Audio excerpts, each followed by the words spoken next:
I think in a peacekeeping environment, I feel like I'm a kid in a candy store because I can function with other nations very easily.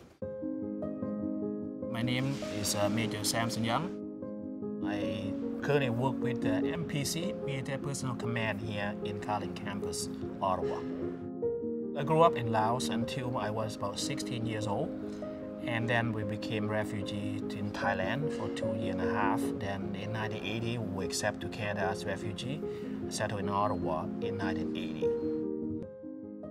As a boy growing up in Laos, I see a lot of soldiers, right? Because the soldier carrying weapon is kind of the norm because they say the country in civil war. Needless to say, they wanted their son who has left the country. Now you want to join his identity. Well, no, we don't trust him. So I had to do a lot of convincing research and then say, Canadian forces is not like that. We're governed by the law. So there's no abuse of power authority. So it took me a long time to convince them. My friend, everybody in my family, all my friends except for one, he did again say I made a mistake. This is my coin when I graduated from my basic training in Chilliwack. So I'm the student from that school 1028.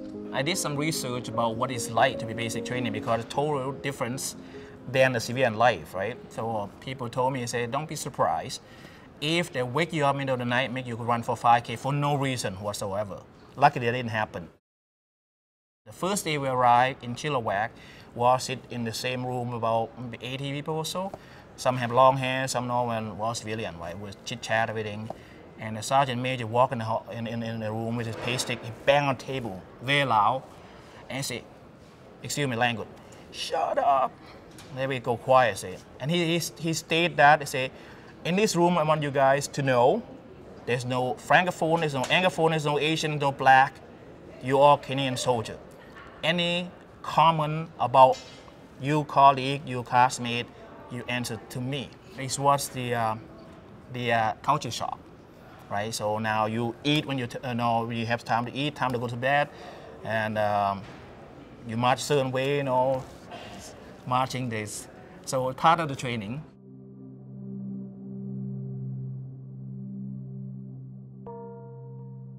My deployment to Bosnia was called a LOT, L-O-T, Liaison and Observation Team. My rotation 3. Basically, our job is to be the eye, the ear for the commander. So we feel the pulse of the population, is collecting information and disseminate information overtly. So they know what we're doing. And to also be present with the local authorities, police, the army, when they do some daily routine work, so we have to give them support. My pre-deployment process was taking a formal course in Kingston called a PSTC, Peace Support Training Center. They did very good at bringing the Bosnian Canadian, so to give up the cultural, what to do, what not to do, what to expect, right? So we go down with a culture shock, so when we know this part of the culture, what they do, what they did. For example, if you go for a meeting, when I arrive on site, they say, oh, okay, plan meeting here and here. No, one meeting in the morning, one meeting in the afternoon, that's enough. It's more than enough. I said, why? It's 15 minutes. Yes, but before you get to the meat of the meeting, you talk for about half an hour, which they carry on small talk. They ask you about family, ask about how you come about, why you joined the force, why you come to Bosnia. And you have to carry on small talk like that because it's part of the culture. You don't, nothing come out from the meeting. So the meeting could be an hour and a half, but only about 15 minutes actually what you come for. This is one of the church. I have a picture of this, but also not just the church, but the mosque. Orthodox church and the Catholic church all have bullet hole on it. So nobody is not guilty. All parties are guilty of doing atrocity to one another. From time to time, we collect weapons from the local population and do a destruction. What's the best way to destroy a weapon? Crush them by a tank.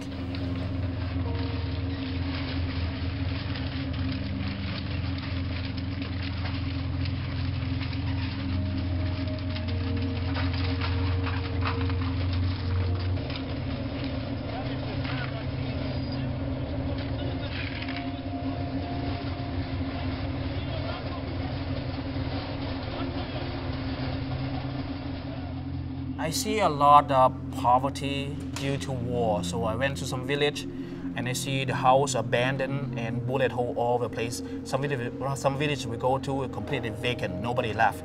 And some town went to the 98% unemployment. Some town are better than the other. The town was better because they have family relatives who left the country during the war, who now work in Europe. They send money back to help them out. So the family was not fortunate enough, I'm a lot poorer. This is one of my prized pictures in Bosnia. This kid, different from their parents who learn Russian, so they all learn English. So every time they see a foreigner, they're eager to practice their English. I think my multilingual and multicultural upbringing contribute to my ability to empathize with people. Plus, I was a refugee myself, so when I see a refugee, I can relate to them. I remember just shortly when I arrived in Bosnia, one of the interpreters, she said to me, very frustrated, say, what do you guys know about us? You came here for 6 months and you leave, and you guys come in and repeat the same story over again. What do you know about us? I said, well, first of all, I was a refugee. And right away she apologized, I'm sorry, no. So right there, our relationship built on that. Okay, here's a guy who have gone through what we have gone through. So that's why we still been friends today. She lives in the States now.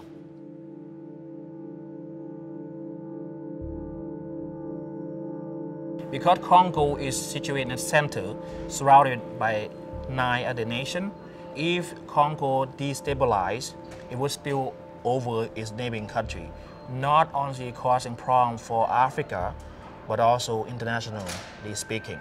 So that's why a stabilized, prosperous Congo is good for everybody. MONUSCO is in French, is Monumentation Organisation des Nations Unies pour la Stabilisation au Congo. So stabilization in Congo is involved with, at that time, about 58 nations with over 20,000 civilian military. It was and still is the largest UN operation undertaking in the world. The DD basically, because they understand that it is soldiers, they join the armed group or they get tired of fighting. If they give up their arm and they send back home and have no job, chance that they might rejoin again. So the DD is giving them skill to train them. So any skill they do, maybe woodworking or soldering, whatever, and send them back home. So they have the skill to market themselves. So the chance for them to go back and join the armed group is minimized. Each UN camp would have to accept the ex-combatant. They want to give up arms. So my job in my team to go evaluate if the camp is up to standard. We have bed, we have water, we have food, we have medication if those guys come in. The PD program for Congo is similar, but also we have to take into account what if you negotiate with a warlord. We have some mock-up with officers who were there before, came to play in the warlord, for example, or I like to watch, something like that. How you react to that? Should you give him? If you don't give him the watch, maybe there's no negotiation, maybe you keep you hostage. But by giving him your watch, you may set precedent, then next guy come along, you go ask for the same thing. So it's very, very difficult so we also, the PSTC, Peace Support Training Center, brought in Congolese Canadian to give us the cultural of what the Congolese would be like when you go there, so won't get culture shock. When I left Canada in month of March, it was -10 that time in Ottawa. I arrived in Kinshasa, the capital, which is +38. So you can see the difference, almost 50 degrees. So of course, for the first week, I could not work because it's too hot. And then I flew with UN plane to the east coast, in the east side, which is border with Rwanda, the town called Goma. And luckily in Goma, because maybe higher altitude, in the daytime is in low 20, at nighttime is mid-teen to about high teen, so very comfortable. So my entire 6 months, I think I saw fewer than 10 mosquitoes, which is a plus. What stood out for me in Goma is the level of poverty. Goma is extremely poor, and average Congolese make about $1 US a day, and heartbreaking labor too. When the soldier go to the front line, the family go along with them. So the wife, the kids, so I never see that. Soldier go to the front, they take the whole family, and they see the truck, the soldier come by, and the next few trucks, the wife and the kid go into the front. In 2012, 2013, we repatriated over 4,000 not just soldiers, but slash family. So their wife and their kids.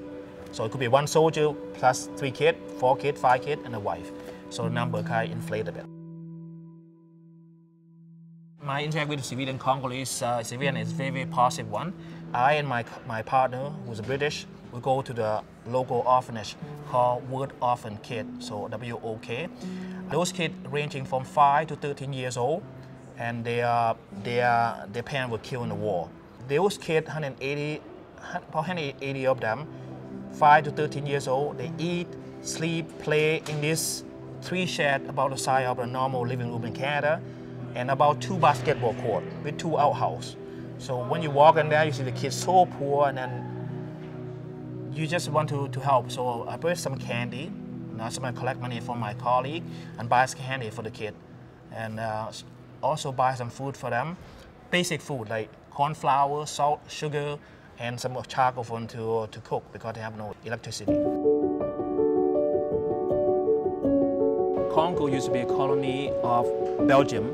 So Tang Tang is origin from Belgium. It's very popular in Congo. So I see my colleague have the Tang Tang in different uniforms. So I say, there's no Canadian uniform. So I send the uniform on myself, taking us and make one.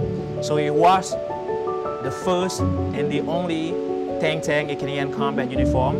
Soon I came back, my colleague all wanted one. So no longer the only one, but shall remain the first.